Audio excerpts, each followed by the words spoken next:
Doctor साहब तपाईँको ज्यानमा ठुलो जोखिम देखिराखेका छौँ हामी यहाँबाट। तपाईँमाथि नै हामी खतरा देखिराखेका छौँ। कोही त अपराधी होला नि त यसमा। यसको खोजी मैले देख्दा आजको महत्त्वपूर्ण प्रश्न छ। मैले यसो भन्दा कतै फेरि म यी हुनै अपराधीहरू चाहिँ हामीले यो कुरालाई अब भेदन गर्नै पर्छ, अपराधीहरूलाई नङ्ग्याउनै पर्छ। एउटा साङ्घातिक हमला तपाईँमाथि हुन पनि सक्छ भन्ने त्रास हामीसँग छ। तपाईँ बचेर काम गर्नुहोला। नकारात्मक प्रवृत्ति र कोणहरू छन्, चट्याङहरू देखिन्छन्। त्यसपछि के हुन्छ कसैले पनि पूर्वानुमान गर्न सक्दैन। हाम्रो भावनामाथिको खेलबाड हो यो, हामीमाथिको अनाधिकृत चाहिँ हस्तक्षेप हो। किन हामी कहिले पनि हिँड्न सकिरहेका छैनौँ? हामीलाई हिँड्न नदिएर कुजो बनाउनेहरू को हुन्? के क्रमभङ्गता गर्नु पर्यो त्यो ठाउँमा मलाई लैजानु पर्यो? म समन्वय गर्छु, चुनाव गराइदिन्छु, सबै राजनीतिक जो काँडाहरू छन् पञ्चाइदिन्छु। एउटा राजनीतिक शक्ति स्थापित भयो भने त्यसलाई वैधानिकता दिने कुनै पनि कानुनी र संवैधानिक आधारहरू छैनन्। पहिलो भनेको सङ्कटकाल, दोस्रो भनेको राष्ट्रपति शासन। सिक्किमको नीतिमा पुर्याउने खेल हो भन्ने मेरो बुझाइ छ। किनभने सिक्किम यसरी नै गएको थियो। राजनीतिक दलहरू यो कुरालाई बुझेर यस्तो हरकत गर्दैछन् कि नबुझिकन गर्दैछन्? आफ्नै दलभित्रको एउटा शक्तिले यो हरकत गरिराखेको छ। त्यसकारण एउटा राष्ट्रव्यापी अभियान लिएर हिँड्छु र यिनीहरूलाई कुनै हालतमा दण्डित गर्नैपर्छ, मैले यो भनेको छु। फेरि हाम्रो इतिहास चाहिँ चाहिँ किन छ? आज पनि इतिहास 2007कै दशकमा छ। अब सहमतिको आधारमा चुनावी सरकार बनाउनु पर्छ, त्यसको नेतृत्व म बाहेक अरूबाट सम्भव छैन त्यो कुरा। अब नेपाली जनतालाई विकल्पको चाह हो भने हामीले जबरजस्ती गर्नुपर्छ। आँधी अगाडिको सन्नाटा जस्तो स्थिति मैले ठाउँ ठाउँमा देखेँ। आदरणीय दर्शक श्रोता, पछिल्लो विकसित राजनीतिक घटनाक्रममाथि केन्द्रित रहेर कुराकानी गर्नका निम्ति राजनीतिक विश्लेषक प्राध्यापक डाक्टर सुरेन्द्र केसी हामीसँग हुनुहुन्छ। डाक्टर साहब स्वागत छ। ल हस्, धन्यवाद। अहिलेकै राजनीतिक दलहरू जो ओली सरकारको विस्थापनका निम्ति सडक नै अन्तिम विकल्प हो भनेर लडिरहेका छन्, ती मानिसहरूको मनोविज्ञानलाई हेर्दा र अहिलेको यो आन्दोलन हेर्दाखेरि यो आन्दोलनबाटै एउटा जनआन्दोलनको उभार बन्न सक्ने र ओलीको विकल्प सडकबाटै निकाल्न सक्ने जुन अठोटका साथ माधव प्रचण्ड लगायतको टिमले आन्दोलन गरिराखेको स्थिति छ, अन्य शक्ति पनि आन्दोलनमा छन्, त्यो विकल्प सडकबाटै निस्किने सम्भावना कतिको देख्नुहुन्छ? नागरिकको त्यो मनोविज्ञान र यो सडक आन्दोलनको जुन अठोट राखेका छन् विरोधी पक्षले, त्यो हेर्दाखेरि यो सडकबाट विकल्प निस्किने सम्भावना कतिको छ? अब यिनीहरू चाहिँ अलिकति तल्लो स्तरको चेतना र आग्रही सोचबाट दिग्दर्शित तत्त्व हुन् भन्ने त म उल्लेखनीय मात्रामा सोच्थेँ। तर यति तल पनि यिनीहरू आउँछन् भन्ने कुरा मैले कहिले पनि सोचिनँ। किनभने हिजो राजा भएको हुनाले र राजकीय शक्ति राजासँगै भएको हुनाले तपाईँले जे सोच्नु भएको छ त्यहाँबाट एउटा विकल्प आउँछ भन्ने परिकल्पना गर्न सकिन्थ्यो। किनभने सार्वभौम शक्ति र राजकीय शक्ति राजासँगै थियो। राजाले मरिसकेको र अदालतले पनि सदर गरिसकेको प्रतिनिधि सभालाई पनि बिउतिएको पुनर्गठित भएको कुरा घोषणा गरेको कुरा त्यति बेला सार्थक भएको थियो। किनभने राजासँग नै राजकीय अधिकार थियो। होइन भने निर्वाचित प्रधानमन्त्रीले सिफारिसका साथ हाउस विघटन गर्न अगाडि बढाएको प्रस्तावलाई राजाले सदर गरेकोबाट नपुगेर सर्वोच्चले पनि फैसला गरिसकेको हाउस पुनर्गठित हुने कुनै सैद्धान्तिक र राजनीतिक अवस्था आधार बन्दैन थियो। तर राजासँग चाहिँ राजकीय अधिकार भएको हुनाले त्यस्तो सम्भव भएको थियो। अब अहिले यिनीहरूले भने जस्तो सडकबाट एउटा राजनीतिक शक्ति स्थापित भयो भने त्यसलाई वैधानिकता दिने कुनै पनि कानुनी र संवैधानिक आधारहरू छैनन्। त्यस्तो बेलामा अहिलेको संविधान स्वतः विघटित हुन्छ। अहिलेको संविधान स्वतः विघटित भयो भने के मार्फतबाट कस्तो संविधान बनाउने भन्ने कुराले पनि रिक्तता लिन्छ। त्यसकारण भिडबाट चाहिँ केपी ओलीको सरकारलाई विघटित गराइदिन्छौँ भन्ने कुरा एकदमै अराजनीतिक छ। यसले दुईटा कुरा मात्रै नेपालमा अब हुन्छ। पहिलो भनेको सङ्कटकाल, दोस्रो भनेको राष्ट्रपति शासन। के बाटो राजनीतिक दलहरूले लिइरहेका हुन् मैले बुझिरहेको छैन। नागरिक समाजले पनि यो कुरा बुझेको छ कि छैन? यसले अस्तव्यस्तता र अराजकता आउँछ। अस्तव्यस्तता र अराजक राजनीतिक शक्तिमा रूपान्तरित हुने अवस्थै छैन। कसरी उनीहरूले यो कुराको परिकल्पना गरेका हुन् मलाई आश्चर्य लाग्छ। त्यसकारण मेरो चाहिँ अहिले के इम्प्रेसन छ भनेदेखि यो दुईटा कुरा भएन भने राष्ट्रपति शासन र सैनिक शासन भएन भने वा भयो भने पनि राजनीतिक मुठभेड त कायमै रहन्छ। हाउस पुनर्गठित पुनर्स्थापित गर्ने अदालतले निर्णय गरिदियो भने पनि गर्दैन भने पनि अन्यल अस्तव्यस्तता र अराजकताहरू बढेरै जान्छन् र यो चाहिँ जानेर नजानेर नेपाललाई सिक्किमको नियतिमा पुर्याउने खेल हो भन्ने मेरो बुझाइ छ।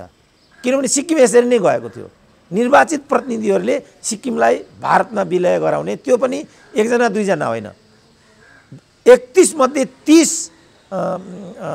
विधानसभाका सदस्यहरूले हामी भारतमा विलय हुन्छौँ भनेर चाहिँ निर्णय गरेका थिए। अब नेपालमा त्यो स्थिति सहज हुन नसकेपछि र अहिलेको 2/3ले पुरा अवधि काम गरेको अवस्थामा नेपालमा राजनीतिक स्थायित्व आउँछ भन्ने एउटा खतराबाट नै नेपालमा राजनीतिक अन्यल र अस्थिरता बनाइराख्न चाहने र त्यो रिक्तता र तिक्तताबाट आफ्नो उल्लु साध्न चाहने देशी विदेशी शक्तिहरूको स्वार्थलाई परिपूर्ति गराउने दुराशयबाट नै नेपाललाई मध्यावधिको घानमा हालिदिएको र मध्यावधि मान्छौँ र मान्दैनौँ, सडकबाट नै आफ्नो राजनीतिक उल्लु साधना गर्छौँ भन्ने विषयवस्तु चाहिँ जानेर नजानेर त्यो दुराशयबाट चाहिँ उत्पन्न भएको भन्ने मेरो आफ्नो बुझाइ छ।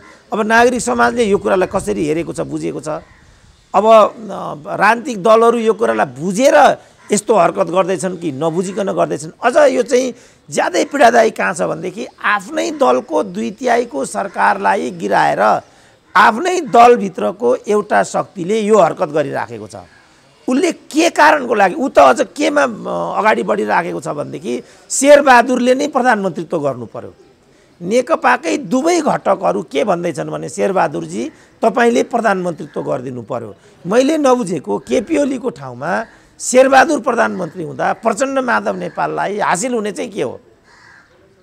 यो के राजनीति गरिराखेको यिनीहरूले मैले केही पनि बुझिराखेको छैन। मैले यसो भन्दा कतै फेरि म केपी ओलीको दलाल त हुन पुग्दिनँ, फेरि मलाई यसले पनि एउटा पीडा जस्तो दिन्छ मलाई, किनभने योसँग पनि जोडिनु छैन। नागरिक समाज दुरुपयोग भइरहेको म देखिराखेको छु। ऊ किन दुरुपयोगको बाटोमा गइराखेको छ? ऊ के भन्छ भने शेरबहादुर केपी ओलीको ठाउँमा कुनै अर्को प्रधानमन्त्री ल्याउनु हाम्रो आशय हो, तर आउँछ होला नि त प्रधानमन्त्री त। अब शेरबहादुर नहोला ठिकै छ, ल यो नागरिक समाजको चाहना एक हिसाबले शेरबहादुरतिर मानौँ भने पनि ल शेरबहादुर नआउलान्, प्रचण्ड आउलान्, माधव नेपाल आउलान्, अरू एउटा बहादुर आउला, कुनै बहादुर आउला। अनि त्यस बहादुरले गर्ने के हो त? यहाँ आखिर एउटा प्रधानमन्त्री त चाहिन्छ होला कि क्रमभङ्गता गर्नु पर्यो, त्यो ठाउँमा मलाई लैजानु पर्यो। म समन्वय गर्छु, चुनाव गराइदिन्छु, सबै राजनीतिक जो काँडाहरू छन् पञ्चाइदिन्छु र समाजले मान्ने गरी, किनभने हिजो खिलराजलाई प्रचण्डले नै प्रधानमन्त्री बनाएका थिए, खिलराजले गरेको निर्णय मान्दिनँ उनले नै भनेका थिए। आज प्रधान न्यायाधीशको लगभग त्यही समस्या, फेरि अर्को खिलराजको कुरा यहाँ भइराखेको छ, त्यही कुरा हुन्छ यहाँ। किनभने उनीहरूले भने जस्तो नहुने बित्तिकै अर्को खिलराजको कुरा पनि मान्य हुँदैन। जताबाट पनि मुलुकमा अस्तव्यस्तता ल्याउने र यो देश सिद्ध्याउने 5 वर्ष लाग्ला, अर्को वर्ष लाग्ला, तर यो बिन्दु कुनै अर्को ठाउँमा पुग्छ भन्ने कुरामा मैले सोचेकै छैन। त यति कुरा बुझेरै यत्रो पङ्क्ति, यत्रो नागरिक समाज, यतिका राजनीतिक दलहरू, खास गरी नेकपाभित्रको पङ्क्ति यो बुझेरै यो बाटोमा हिँडेको हो त। यसमा चाहिँ मलाई अलिकति अन्यमनस्कता छ। यसको दुष्परिणाम के हुन्छ भन्ने कुरामा चाहिँ मलाई किञ्चित पनि दुविधा छैन र मलाई एकदम आश्चर्य लाग्छ यो गलत बाटो आज राजनीतिक दलहरूले किन लिए। हामीले त उनीहरूलाई स्थायित्वभन्दा अरूमा हाम्रो मतादेशै छैन। इमान्दार कुरा के भने उनीहरू 2/3 गरी खान चाहँदैनन् भने विकल्पभन्दा अर्को त लोकतन्त्रमा मध्यावधिभन्दा अर्को त विकल्प राजनीतिक रूपमा त अर्को देखिँदैन। सहमतिबाट जेसुकै गरून्, मलाई केही पनि भन्नु छैन, तर विमतिबाट अगाडि जाने भने लोकतन्त्रमा मध्यावधिभन्दा अर्को विकल्प देखिँदैन। अब मुलुकलाई मध्यावधिमा धकेल्ने काम साँच्चै केपी ओलीको दम्ब र अहङ्कारले मात्रै गरेको हो कि माधव र प्रचण्डहरूको हरकत पनि यसमा जिम्मेवार छ? यो चाहिँ इतिहासले जहिले पनि जवाब खोज्ने विषय हुन्छ र यो बाहेक अर्को यस सन्दर्भमा छलफलको बिन्दु बन्छ भनेर मैले सोचेकै छैन। अब यसमा छलफल गरौँ, किन यो विषय उत्पन्न भयो, के यसले दुष्परिणाम ल्याउँछ, अरू कुराहरू तफसिलका हुन्छन्, मैले देख्दा महत्त्वपूर्ण कुरा चाहिँ यो मात्रै भन्छ। डाक्टर साहब, ठ्याक्कै तपाईँले एउटा विषयमा जोड दिनुभयो, यसले ल्याउने दुष्परिणाम के हुन्छ या अब हुने परिणाम के हो भन्ने कुरा तर्फ सचेत हुनुपर्ने र पर्गेल्नुपर्ने विषय यो हो भनेर डाक्टर साहबले भन्दै गर्दा ती कतिपय परिणाम देखिन बाँकी भएको हुनाले आगामी दिनमा यी तथ्यहरू फेरि उजागर हुनेछन् र के हो भन्ने कुरा नेपाली जनताले देख्नेछ।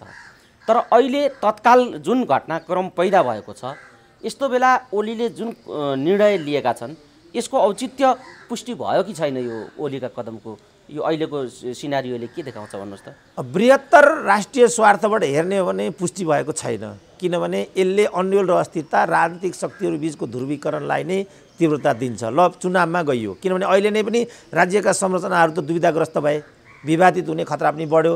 निर्वाचन आयोगले निर्णय गरे पनि हामी त्यो मान्दैनौँ। 10 लाखको भिड ल्याएर केपी ओलीलाई चाहिँ इतिहासको विषय बनाइदिन्छौँ भनेर त खुल्लम खुल्ला चाहिँ माधव नेपाल जस्तो पूर्व प्रधानमन्त्री रहिसकेको, यही पार्टीलाई चाहिँ 15 वर्ष नेतृत्व गरिसकेको एउटा निर्णायक नेताले भनिसके। प्रचण्डले पटक पटक चाहिँ जनयुद्धको पुनरावृत्तिको सम्भावनातर्फ इङ्गित गरे। प्रचण्डका चाहिँ लडाकुहरूले कम्ब्याट ड्रेस लगाएर आफूलाई बन्दुक तेर्स्याइसके र सबै सम्भावनाहरूको ढोका खुल्ला छ भने जस्तो धम्की बाहिर आइसक्यो। अब अदालतको निर्णय आउन बाँकी नै छ। अदालतको निर्णय आउने नै त्यसलाई कोतर्ने र को पर्ने, हामीले भने जस्तो हो भने ठिक छ, होइन भने हामी त्यहाँको निर्णय पनि मान्दैनौँ भन्ने कुरा आइसक्यो। त यसले त चरम राजनीतिक ध्रुवीकरणको विषय ल्यायो र यो चरम राजनीतिक ध्रुवीकरणले एउटा दिशा र निकास त दिँदैन भन्ने कुरा त प्रष्टै भइसक्यो। यस्तो बेलामा केपी ओलीले जे गर्न खोजिराखेका छन् त्यसले कुनै पनि निकास दिइरहेको छैन भन्ने कुरा त प्रष्टै छ। तर केपी ओलीले योभन्दा अर्को के गर्न सक्थे भन्ने कुराको आकलन र देखाइ गर्नुपर्ने तह भनेको त प्रचण्डहरूकै थियो। जस्तो मैले नै 2 वर्ष अगाडि भनेको थिएँ कि अब मुलुक चाहिँ मध्यावधिमा जान्छ, अर्को बाटो छैन। फेरि म के भन्दैछु भने या त मुलुकले सैनिक शासन बेहोर्छ, होइन भने मुलुक चाहिँ राष्ट्रपति शासनमा जान्छ। अब अझ प्रादेशिक सरकारहरूको विघटनको कुरा पनि आइराखेको छ। त्यहाँ पनि अस्तव्यस्तता र अराजकताका स्वरहरू उठिसकेका छन्। यो सबै विषयले त राष्ट्रिय निकास दिइराखेको छैन भन्ने कुरा त छ्याङ्गै देखिन्छ। अब यसमा केपी ओलीको कति दोष, अरूको कति दोष, त्यसमा हामी डिबेट गर्न नसक्ने होइनौँ। तर यसले जनतालाई त कुनै निकास दिएन नि, जनशक्तिलाई त यसले ढाडस दिएन नि, मतदाताप्रति त कुनै पनि न्याय, किनभने मतादेश त यो त हुँदै होइन नि, यो त 5 वर्षको आवधिक मतादेश हो। त्योभन्दा अर्को कुरा यिनीहरूले गर्ने हो भने त यिनीहरूलाई त कुनै अधिकार त्यहाँ छँदै छैन। संवैधानिक दृष्टिकोणले पनि स्वयं प्रधानमन्त्रीलाई पनि यो अधिकार छैन। त अधिकार त छैन, तर विषय त अगाडि बढी नै हाल्यो। विषय अगाडि बढिसकेको सन्दर्भमा यो अनाधिकृत कुचेष्टा गर्न उद्यत हुने प्रधानमन्त्री कति दोष भागी, प्रधानमन्त्रीलाई त्यो ठाउँमा पुर्याउने प्रचण्डहरू कति दोष भागी, डिबेटको विषय त यी हो। र हामीले संवेदनशील तरिकाले जवाबदेही भएर यसलाई तार्किक निष्कर्षमा पुर्याउनुको के विकल्प छ? हामी त कुनै गैर जिम्मेवार नागरिक त होइनौँ नि। जेसुकै होस् पेलेर अगाडि जाने, सैनिक शासन भए पनि आओस्, राष्ट्रपति शासन भए पनि लागोस्, कसैले निर्वाचन मानोस् कि नमानोस्, अब मुलुक मध्यावधिमा गयो भनेर पनि सही नागरिक भूमिका त खेलेको हुन जाँदैन होला, किनभने यसले पनि फेरि द्वन्द्व नै ल्याउँछ। अब आर्थिक लगानी 1 खरबभन्दा बढी चाहिँ यसमा आर्थिकै लगानी हुन्छ भन्ने छ। मुलुक अहिले नै 14 खरब 13-14 खरबको विदेशी ऋणमा परिसक्यो, त्यति नै व्यापार घाटा छ भनेपछि त कोभिडले गर्दाखेरि आर्थिक वृद्धिलाई पनि 0 गराइदिएको छ। अब यो अझ मैले ऋणात्मकमा जाने चाहिँ सम्भावना देखिराखेको छु। यो रोजगारीका सबै सम्भावनाहरू चाहिँ चौपट भएर गएका छन्। त यस्तो बेलामा यति महँगो र तड्किलो भड्किलो निर्वाचनमा मुलुकलाई धकेल दिन्छौँ भनेदेखि त यो त सामान्य कुरा त होइन नि। मैले यो यिनीहरूबाट भएको राजनीतिक अपराध हो, यो त्यसकारण यिनीहरू चाहिँ यो राजनीतिक अपराधका लागि दण्डनीय छन्, दण्डभागी छन्। त्यसकारण एउटा राष्ट्रव्यापी अभियान लिएर हिँड्छु र यिनीहरूलाई कुनै हालतमा दण्डित गर्नै पर्छ मैले यो भनेको छु। निर्वाचनमा गए पनि यो मध्यावधिको नौबत खडा गर्नेहरूलाई त कमसेकम 50 जना छन् भने पनि यिनीहरूलाई त यति नराम्रोसँग दण्डित गर्नुपर्छ। म आफै अगाडि आउँछु मैले भन्नुपर्ने कारण कतैबाट पनि चित्त बुझाउन ठाउँ छैन। यो ल भइगयो भन्ने अवस्थै छैन। त यसबाट मैले देख्दा कुनै राष्ट्रिय निकास आउँदैन, यो राष्ट्रिय अपराध हो। अब हामीले यी अपराधीहरूलाई कसरी किनारा लाउने र फेरि यस्तो अपराधको पुनरावृत्ति नहुने उपाय के हुनसक्छ, त्यतातिर विषयलाई केन्द्रित गर्नुपर्ने र अगाडि बढ्नुपर्ने। योभन्दा अर्को चाहिँ मैले कुनै पनि विकल्प देखेको छैन। एउटालाई उदारवादी तरिकाले सोचौँ न त भन्दा नहुने हो, भइगयो नि त मध्यावधि भइगयो, अब अगाडि बढौँ त भन्दा नसकिने कुरा पनि होइन। तर मलाई लाग्छ त्यसो गरियो भने पनि फेरि यो राजनीतिक अपराधलाई लिपापोत गर्ने कुरा हुन्छ, त्यो गर्नु पनि फेरि अर्को अपराध हुन्छ भने जस्तो मलाई लाग्छ। र विषयलाई कमसेकम इतिहासको एउटा अगाडि त उभ्याइदिनै पर्यो नि कि कसले गर्दा आज हामी यहाँ आइपुग्यौँ। लामो समयसम्म संविधान सभा नभएर भन्थे, लामो समयसम्म राजतन्त्र भएर भन्थे, लामो समयसम्म हिन्दू राज्य भएर भन्थे, लामो समयसम्म सुविधाको बहुमत नपाएर भन्थे। ती सबै कुरा त भए त अहिले फेरि हाम्रो इतिहास जहीँको त्यहीँ किन छ? आज पनि इतिहास 2007 कै दशकमा छ। आज पनि इतिहास चाहिँ 2062-63 सालकै दशकमा छ। हामी पनि किन हामी कहिले पनि हिँड्न सकिरहेका छैनौँ? हामीलाई हिँड्न नदिएर कुँजो बनाउनेहरू को हुन्? हामीलाई अपायज जन्माउनेहरू को हुन्? के कारणले आज हामी चाहिँ अपायज भएका छौँ? किन हामीले अन्धता चाहिँ भोग्नु परिराखेको छ? किन हाम्रो गाडी चाहिँ चलिराखेको छैन? इन्धनको समस्या हो, ड्राइभरको समस्या हो, यन्त्रको समस्या हो, के को समस्या हो? कोही त अपराधी होला नि त यसमा। यसको खोजी मैले देख्दा आजको महत्त्वपूर्ण प्रश्न छ। अरू राजनीतिक लफाजीको लागि ठिक छ, त्यो तात्विक हुँदैन, त्यो सन्देशमूलक पनि हुँदैन। अब हामीले डिबेटलाई पनि सन्देशमूलक पनि बनाउन सक्नु पर्यो। यी हुने अपराधीहरू चाहिँ अघि मैले भने नि 4वटा 5वटा। अहिले हामी गणतन्त्र छ, अहिले हामीसँग राजा छैन, त्यहाँ राष्ट्रपति छ, जनताकी छोरी राष्ट्रपति छिन्। जनताकी छोरी र राजाको छोराको बिचमा तात्विक भिन्नता छ त? अहिले जनताको छोरो कार्यकारी राष्ट्रपति हुने र राजाले टिको लागेको प्रधानमन्त्रीको बिचमा कुनै तात्विक अन्तर छ? यदि छैन भने हामीलाई यस्तो रणभुल्लमा पार्नेहरू को हुन्? कतै मैले अनुमान गरे जस्तो यही बाटोबाट यो देश सिद्ध्याउने खेल त होइन। हामीले यो कुरालाई अब भेदन गर्नै पर्छ, अपराधीहरूलाई नङ्ग्याउनै पर्छ र भोलिको एउटा उज्यालो बाटो चाहिँ खोज्नै पर्छ। होइन भने हामी पनि यसको मतियार हुन्छौँ। यो मतियारी कमसेकम मलाई चाहिँ मन्जुर छैन।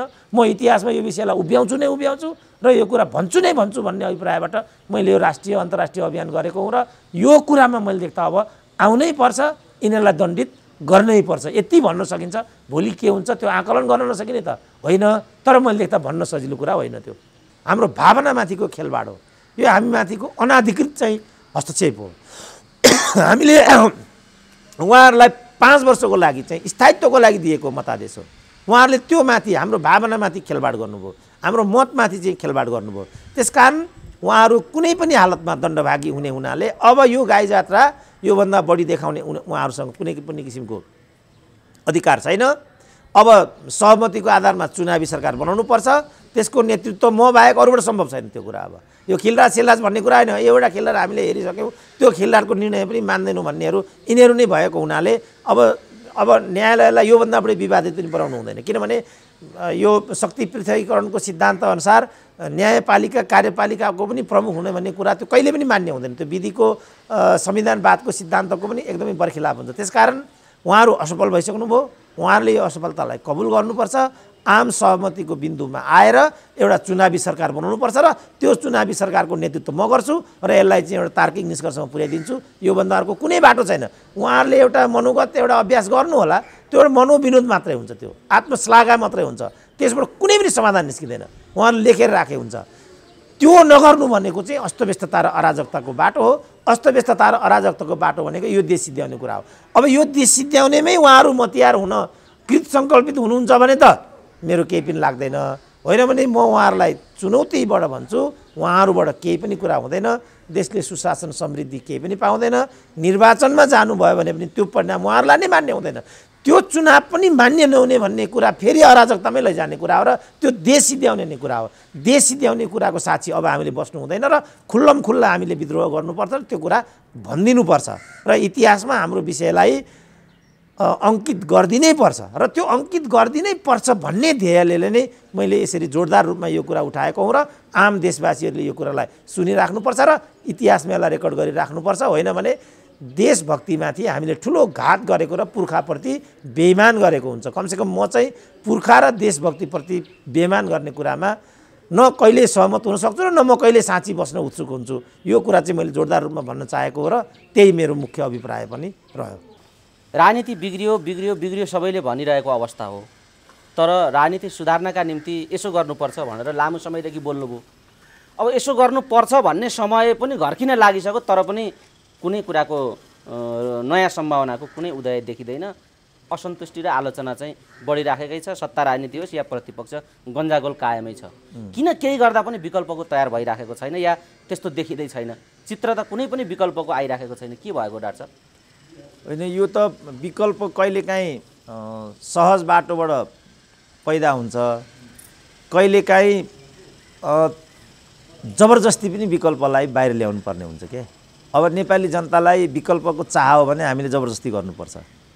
अब हामी जबरजस्ती गर्ने हैसियतमा छैनौँ भने जे अहिले भइराखेको छ त्यसलाई चाहिँ सहन गर्नुपर्ने हुन्छ। के बाटो हामीलाई उपयुक्त लाग्छ, सहने, अझ सहेर अगाडि बढ्ने कि आफ्नो अनुकूल यही असहजतालाई चाहिँ पार्न उद्यत बन्ने, त्यो हाम्रो हातमा छ। अब हामी के चाहन्छौँ त? अहिलेसम्म हाम्रो मौनतालाई र हाम्रो लाचारीलाई यिनीहरूले आफ्नो शक्ति ठाने। हाम्रो जनप्रियताको मापो नै यही हो भन्ने कुरा भयो। भर्खरै उपनिर्वाचन भयो नि त, त्यति बेर संस्थापन पक्षले हामीलाई खुल्लमखुल्ला धम्कायो नि। लोकतन्त्रमा चाहिँ जनमत नै निर्णयको आधार हुन्छ। उपनिर्वाचनमा हामीलाई जनताले मत दिएकोबाट जनताले हामीलाई कसरी हेरे बुझेका छन्, आकलन गरे हुन्छ भनेर ठाडो चुनौती दिए नि त हामीलाई। मैले पनि के भनेको थिएँ भने यो लोग्नेको ठाउँमा स्वास्नी, सम्धिको ठाउँमा सम्धिनी, यो राम्रो हुँदैन, एक धक्का दिउँ न भनेको थिएँ। अब जनताले धक्का दिएन, त्यसपछि उनीहरूको मनोबल चाहिँ माथि गयो। त्यसकारण देश र जनताको विरुद्धमा यस्तो हरकत गर्ने, हामीलाई दुःख अप्ठ्यारोमा जोतिरहने जुन प्रवृत्ति छ, नजोतिने हो भनेदेखि हामीले चाहिँ एकचोटि यो जुवा भाँच्नुपर्छ। जोतिरहने हो भनेदेखि भारी बोकिरहनुपर्छ। मैले त अर्को उपाय हुँदैन। अनि जनताको भूमिकामाथि प्रश्न गर्न खोजेको होइन, तर पनि विकल्प जनता हो भनेर आम रूपमा जनतामाथि नै यो विषयलाई विकल्पको रूपमा जनतालाई उभ्याइराख्दाखेरि जनतामा पनि त्यो खालको किन परिस्थिति पैदा भएन, या विकल्पका लागि जनताले अभिव्यक्त गर्ने ठाउँहरू किन अझै पनि गन्जागोलकै रूपमा, जनता पनि गन्जागोलमा परे जस्तो स्थिति किन भइराखेको छ भन्ने विषय चाहिँ अहिले चिन्ता, एउटा चासोको विषय भइराखेको छ नि त डाक्टर साहब। होइन, त्यसमा त अब जनता के हो, जनता विकल्प हो भन्ने सबैले, अब सबै भूमिका जनताको हातमा छ भनेर जनतामाथि सबै केन्द्रित भएको देखिन्छ।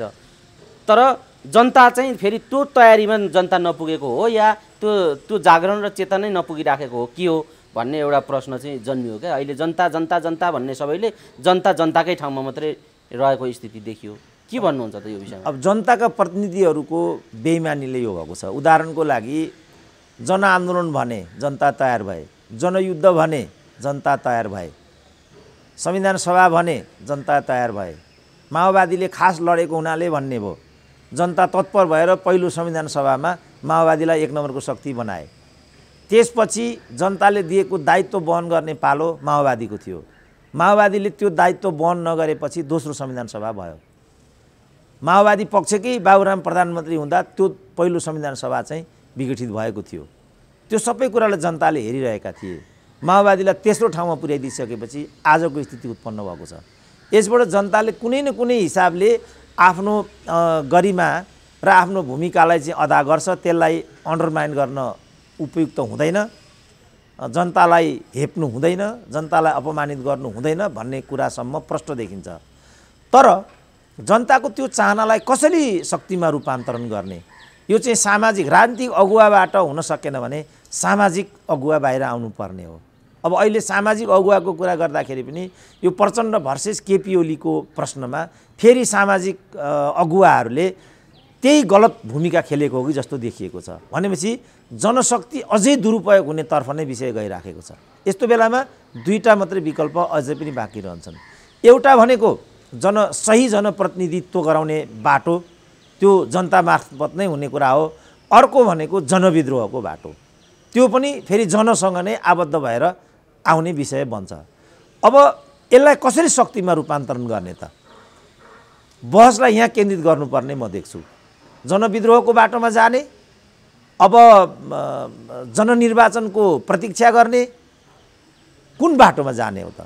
एकदमै कम विकल्पहरूको बिचमा जनता पनि म उभिएको देख्छु। र मैले हिजोदेखि के भनिआएको छु भने जनताको चाहिँ तीनटा तह हुन्छ, रैती, जनता, नागरिक।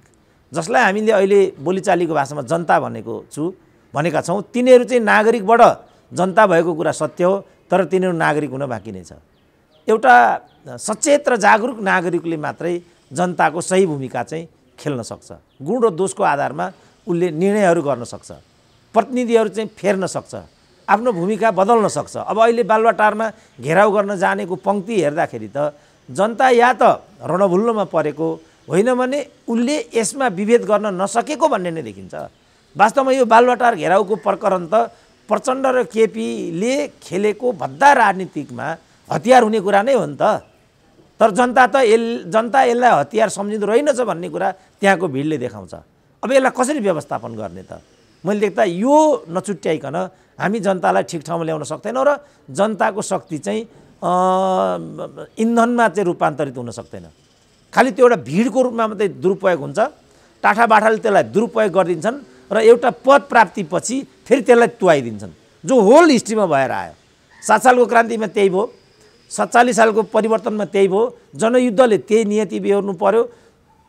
अब यसको दोष कसलाई दिने त? जनतालाई दिने कि सामाजिक अगुवाहरूलाई दिने कि राजनीतिक नेतृत्वलाई दिने कि कसलाई दिने त? यो कुराको खोजी, यसको उत्तर समुचित रूपमा नआउँदासम्म मलाई लाग्छ हामी वाञ्छित ठाउँमा पुग्दैनौँ र विषयले एउटा फलदायी परिणाम चाहिँ हासिल गर्न सक्दैन। यसलाई नै मैले देख्दा पर्गेल्नुपर्छ। डाक्टर साहब, अहिले पछिल्लो समय विभिन्न क्षेत्रमा उपत्यकाभित्र उपत्यका बाहिर विभिन्न गाउँ जिल्लाहरूमा तपाईँ पुगिराख्नु भएको छ। पछिल्लो समय यो अहिलेको जुन नेकपाको आन्तरिक किचलो, दुईटा पक्ष सडक, कोही सडकमा कोही सत्तामा, प्रतिपक्षको अहिलेको नेपाली काङ्ग्रेसको भूमिका, यी सारा कुराबाट नियालिराखेका जनताहरूले, विशेषतः उपत्यका बाहिरका नागरिकहरूले के बुझेका रहेछन्, कस्तो मनोविज्ञान बनाएका रहेछन्? तपाईँले के पाउनुभयो? उपत्यका बाहिर तपाईँ जुन जुन जिल्लाहरूमा जानुभयो, के भनिराखेका छन् मान्छेहरूले तपाईँलाई? उनीहरू चाहिँ एक खालको किम कर्तव्य विमूढ छन् र एक खालको अभिभावकविहीन अवस्थामा हामीहरू हौँ कि भनेर उनीहरू विकल्पको नजरिया दिइराखेको मैले पाएँ। हामीले अनेक गऱ्यौँ, 2/3 पछि त केही न केही होला भन्ने हाम्रो ठुलो आशा थियो। त्यो कुराले हामीलाई एक प्रकारको मातम जस्तो, मौनता जस्तो अवस्थामा उनीहरू आँधी आउनु अगाडिको तुफान जस्तो सुई सुई एउटा तुफानको डरलाग्दो एउटा हावा हुन्डरी देखा पर्छ, चट्याङहरू देखिन्छन्। त्यसपछि के हुन्छ कसैले पनि पूर्वानुमान गर्न सक्दैन। कहिलेकाहीँ आँधीबेहरीको स्थिति पनि त्यहाँ सिर्जना हुन्छ, कहिलेकाहीँ असिना बादल चट्टान पनि पर्छ। त्यसले डरलाग्दो क्षति पो पार्ने हो कि, मानवीय क्षति हुने हो कि, वस्तुभाउ जाने हुन् कि, अन्नपात बिग्रिने हो कि, केही पनि भन्न सकिँदैन भने जस्तो एउटा स्थिति, आँधी अगाडिको सन्नाटा जस्तो स्थिति मैले ठाउँ ठाउँमा देखेँ। उनीहरू खुल्लमखुल्ला केही भन्न सक्ने अवस्था पनि छैनन्, किनभने भनियो भने त्यसको प्रकोपमा आफै पो परिने हो कि भन्ने पीडा पनि उनीहरूसँग छ। तर एउटा अन्य मनस्कताको स्थितिमा उनीहरू देखिए र उनीहरूले एउटा विकल्पको खोजी, अभिभावकको खोजी, हामीहरू जस्तो मान्छे नै पो अगाडि आउनुपर्छ कि भन्ने मनोविज्ञान, तर प्रखर र मुखर ढङ्गले त्यस बिन्दुमा पनि उनीहरू प्रस्तुत हुन नसक्ने नितान्त किम कर्तव्य विमूढको स्थितिमा मैले उनीहरूलाई जति पनि जिल्लाहरू मैले भ्रमण गरेँ तेस्रोमा मैले त्यहाँ उनीहरूलाई पाएँ। तपाईँले उनीहरूलाई कसरी ढाडस दिनुभयो त? तपाईँसँग पनि त जिज्ञासा त मानिसहरूका थिए। अब तपाईँ नै आउनु पर्यो, तपाईँ नै नेतृत्व गरिदिनु पर्यो भन्ने खालको मान्छेको एउटा मनोविज्ञानले पनि काम गरेको देखिन्छ। सञ्जालमा पनि तपाईँको भूमिका मानिसहरूले खोजिरहेको भन्ने अनुभूति हुन्छ। के ढाडस दिनुभयो ती मान्छेहरूलाई तपाईँले? मैले चाहिँ उनीहरूलाई मुख्य रूपमा तपाईँहरूलाई फेरि धोका हुने गरी चाहिँ म अगाडि आउन उपयुक्त सम्झिन्न। फेरि एकपल्ट मैले बेइमान गरेँ भने म अहिले अँध्यारोको झुन्किरी छु। सानो भए पनि धिपधिपे मैले बाली नै राखेको छु र यसले एक खालको ढाडस दिइराखेको छ। विश्वभरिका नेपालीहरूले आज सुरेन्द्र केसी भनिराखेका छन् भने मैले पनि बेइमान गरेँ भने त्यो एउटा बत्ती, त्यो धिपधिपे पनि सदाको लागि अन्त्य हुन्छ र ठुलो धोका हुन्छ। त्यसो भएको हुनाले धोका दिने गरी त म अगाडि आउँदिनँ, बरु म जहाँ छु अँध्यारोको झुन्किरी यही ठिक छ। जब मैले यो झुन्किरीलाई एउटा दियालो बनाउँछु, एउटा उज्यालो बनाउँछु भने चाहिँ त्यसलाई मैले फेरि निम्न दिनु हुँदैन, त्यसलाई ढल्न दिनु हुँदैन। त्यसकारण मैले विलम्ब गरिराखेको हो। तपाईँहरूको जे किसिमको आकर्षण छ, जे किसिमको जनअसन्तुष्टि छ, जे किसिमको उत्कट अभिलाषा छ, त्यसलाई मैले नदेखेको भन्ने कुरा होइन। तर त्यसलाई सार्थक बनाउनको लागि म एक्लैबाट सम्भव भएन। जति शक्ति अहिले मलाई छ, जे ढाडस अहिले मैले पाइराखेको छु, त्यो मलाई पर्याप्त हुँदैन। कहीँ फेरि म यति मात्रै शक्ति लिएर बजारमा प्रकट भएँ भने मेरै अस्तित्व विनष्ट हुने हो कि। आजै बिहान मात्रै हाम्रो दमकको स्पिचलाई लिएर अमेरिकाको फ्लोरिडाबाट एउटा फोन आइराखेको थियो, नेपाली युवाको, त्यही क्षेत्रका युवा हुन्। उनले भन्दै थिए, डाक्टर साहब तपाईँको ज्यानमा ठुलो जोखिम देखिराखेका छौँ हामी, यहाँबाट तपाईँमाथि नै हामी खतरा देखिराखेका छौँ। एकातिर कोभिडको पिरोलो छ भनेदेखि अर्कातिर जो एउटा आपराधिक राजनीतिक सोचबाट अगाडि बढेका राजनीतिक शक्तिहरूको असहिष्णुतापूर्ण रवैया छ, उनीहरूको जुन खालको हिजोको विगत छ त्यसको एउटा साङ्घातिक हमला तपाईँमाथि हुन पनि सक्छ भन्ने त्रास हामीसँग छ। तपाईँ बचेर काम गर्नुहोला, सुरक्षित काम गर्नुहोला। तपाईँ तलमाथि हुनुभयो भने त्यो ठुलो क्षति हुन्छ नेपाली समाजको लागि, विदेशमा बस्ने नेपालीहरूको लागि। यस्तो आवाज त्यहाँबाट आइरहेको थियो भनेपछि सबैले एउटा उत्कट अभिलाषा र समोत्सुक भावबाट चाहिँ मलाई हेरिराखेको छ भन्ने कुरा प्रष्ट छ। तर यति समोत्सुक भावलाई मात्रै शक्ति बनाएर अगाडि बढ्ने निर्णय गरियो भने त्यो चाहिँ एउटा भावनात्मक कुरा मात्रै होला, त्यो एउटा मनोगत कुरा मात्रै होला, वस्तुगत कुरा होला कि नहोला। अब मैले समष्टिमा साथ सहयोग पाउने हुँ कि होइन र यसलाई शक्तिमा रूपान्तरण गर्न सकिने हो कि होइन, बेला भएको छ कि छैन, समय आएको छ कि छैन भन्ने आकलनको लागि पनि म गत वर्षदेखि नै विदेशबाट नै मैले यो सिडनीबाट नै यो अभियान थालेको थिएँ। त्यसपछि म मेलबोर्न पुगेँ, त्यसपछि म ब्रिस्बेन पुगेँ। कोभिड नभएको भए आज म अमेरिकाको 4-5वटा प्रदेश, त्यसपछि मलेसिया, युके र सिङ्गापुरमा मेरा कार्यक्रमहरू थिए। कोभिडले गर्दा त्यो हुन सकेन। यता आएर मैले यी आवाजहरू दिन थालिसकेपछि सुदूरपश्चिमका नेपाली दाजुभाइ दिदीबहिनीहरूले जुन मैले यो राष्ट्रिय अभियानको कुरा गरेको छु, यो राष्ट्रिय अभियानको कुरा चाहिँ जहिले पनि पूर्वबाट भयो, पूर्वबाट होइन पश्चिमबाट थाल्नुपर्छ भन्ने प्रस्ताव पनि दिइरहेको अवस्था छ र पश्चिम तर्फबाट केही कुरा अभियान सूत्रपातको उद्घोष गर्नुपर्छ कि भनेर पनि मैले नसोचेको होइन। तर यी सबै कुरामा निर्णायक निधो चाहिँ गरिसकेको अवस्था छैन। जनमानसको भावना, उनीहरूको अभिप्राय, उनीहरूको चाहनालाई चाहिँ मैले अवश्य पनि दिमागमा हालेको छु। अब हेर्दै जाउँ भविष्यमा के गर्नुपर्ने, कसो गर्नुपर्ने, सबै साथीहरूसँग सोधेर विचार गरेरै पनि एउटा टोली चाहिँ निकट भविष्यमा नेदरल्यान्डबाट पनि यहाँ आउने र हामीहरूले के गर्नुपर्छ, कसो गर्नुपर्छ त्यसको लागि हामी तत्पर भएर त्यहाँको सन्देश लिएर आउँदैछौँ। हामीलाई सानो एउटा समय निकाल्नुपर्छ भन्ने सूचना मलाई अलरेडी आइ पनि सकेको छ। यसरी सर्वत्र एउटा चासो, उत्सुकता चाहिँ जगाउन सफल भएका छौँ हामीहरू। तर यसलाई शक्तिमा रूपान्तरण गर्नको लागि चाहिँ अझै हामीले व्यवस्थित र अझै हामीले गहिरोसँग छलफल गर्नुपर्नेछ, सोच्नुपर्नेछ। त्यो सोच्नको लागि ठुलो इन्धन शक्ति मैले झापाका सबै क्षेत्रहरूमा घुम्ने, सबै साथीहरूसँग सल्लाह मसौरा गर्ने यस्तो कुरा भएको छ र विचार विमर्शहरू भएका छन्।